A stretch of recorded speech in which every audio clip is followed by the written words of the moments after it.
Hello hello. Welcome to the YouTube channel the cricket algorithm. उम्मीद है आप सब खैरियत से होंगे।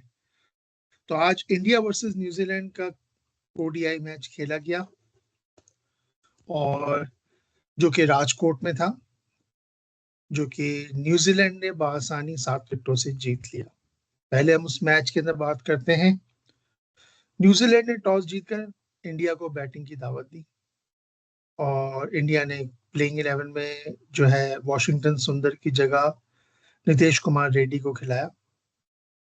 जैसा कि हम पिछले मैच में बात कर रहे थे कि न्यूजीलैंड जिस तरह से पिछला मैच हारा है, वो ज्यादा कॉन ज्यादा कॉन्फिडेंट जो है वो गया था, क्योंकि उसने 300 रन भी बनाए एक पार्टनरशिप लगा के, और वो मैच को 49 ओवर्स तक ले गया अपनी बी साइड टाइप के बॉलिंग अटैक के हिसाब से, जिसमें सिर्फ 2 रिकग्नाइज बॉलर थे जो कि हिंदुस्तान में क्रिकेट खेल चुके हैं, फर्गूसन और जो उनके स्पिनर हैं ब्रेसवेल, कप्तान भी हैं। उसके बावजूद यंगस्टर के साथ उन्होंने इस टारगेट को डिफेंड किया। अगर विराट के वो 93 नहीं होते तो शायद ये डिफिकल्टी हो सकती थी। आज के मैच में वही हुआ। विराट और रोहित दोनों जल्दी आउट हो गए। यहाँ पर शुभनम गिल की रिस्पॉन्सिबिलिटी बनती थी कि अगर मैंने 50 रन कर लिए हैं तो मैं इनिंग को कैरी करूं।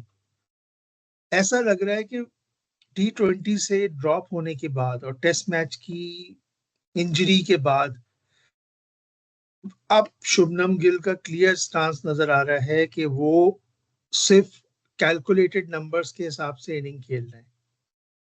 जिस तरह से वो आउट हुए, अपना कैच देके 50 रन करने के बाद, एक यंग बैट्समैन का काम होता है कि वो इनिंग को कैरी करे और 100 में कन्वर्ट करे या 80 में तो कन्वर्ट करे।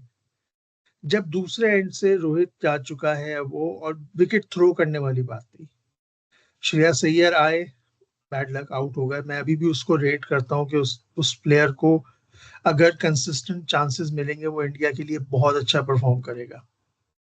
मैं आज भी शुभनम गिल को कहता हूँ, जितने चांसेस गिल को मिल रहे हैं प्रिंस का टाइटल के साथ, या जितना उसको जायसवाल को नहीं मिल रहा है वनडे के अंदर, क्योंकि उसे ओडीआई कैप्टन के तौर पे, अगर वो कैप्टन नहीं होता तो फिर शायद उसकी जगह नहीं बनती।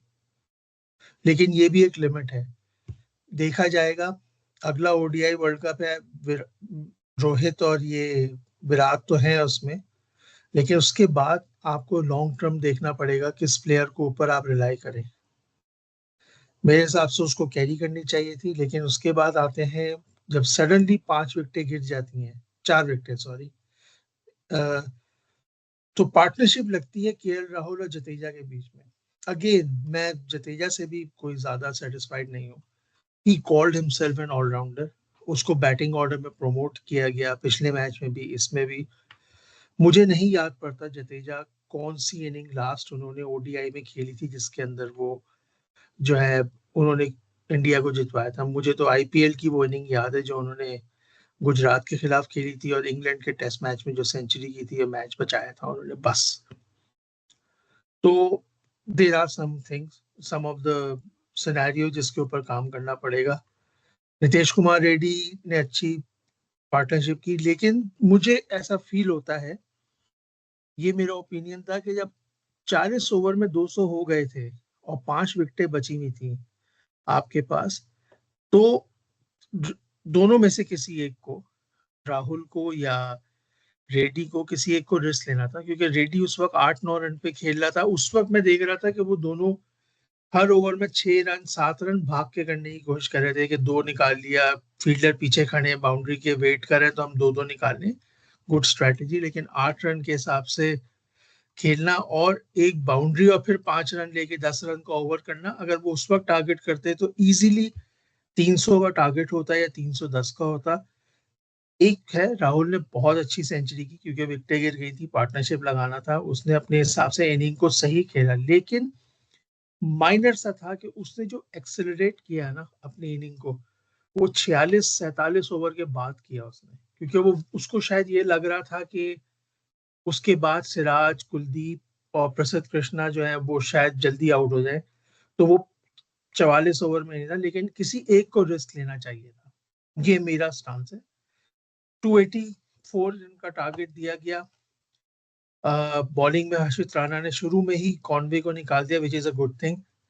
निकोलस भी जल्दी आउट हो गए, लेकिन फिर लगी एक पार्टनरशिप विल यंग और डेरिल मिचेल की, और उसने ऑलमोस्ट जो है 170-180 की पार्टनरशिप थी, वो मैच खत्म हो गया था वहां पे। इंपॉर्टेंट फैक्टर ये था कि विल यंग तो खेल ही रहा था, लेकिन मिचेल ने जिस तरीके से उनके स्पिन अटैक को खेला, this is an alarm. Hindustan T20 world cup भी अपने स्पिन की वजह से जीता था। हर कोई कर रहा था कि स्पिन अटैक, और सब उस पर तनकीद भी कर रहे थे रोहित पे कि यार 3 स्पिनर खिला रहे हो, अक्षर और अम, अक्षर, कुलदीप और जडेजा, लेकिन वो खिलाते गए। एक की फैक्टर था उसमें कि वो सारे मैचेस डे टाइम में हो रहे थे। इवन अगर आप साउथ अफ्रीका से फाइनल भी देखें, वो सुबह डे टाइम में था, दिन के 3 बजे मैच खत्म हो गया था।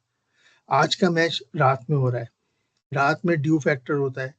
उसके बावजूद, ड्यू के बावजूद, क्योंकि वो उनकी होम कंडीशंस है, they are used to it, उसने जिस तरह से कुलदीप यादव और जडेजा को खेला है, वो लिटरली कमेंडेबल था। मतलब जैसे कह सकते हैं एक्स्ट्रॉर्डनरी, उसने बहुत अच्छे तरीके से शॉट्स खेले मिचेल ने, यंग ने, और फिर ग्लेन फिलिप ने, उसके लिए तो खैर प्लेटफॉर्म सेट था, उसने फिनिश अप कर दिया मैच, जो कि 284 का टारगेट उन्होंने ऑलमोस्ट 3 ओवर पहले ही चेस कर लिया।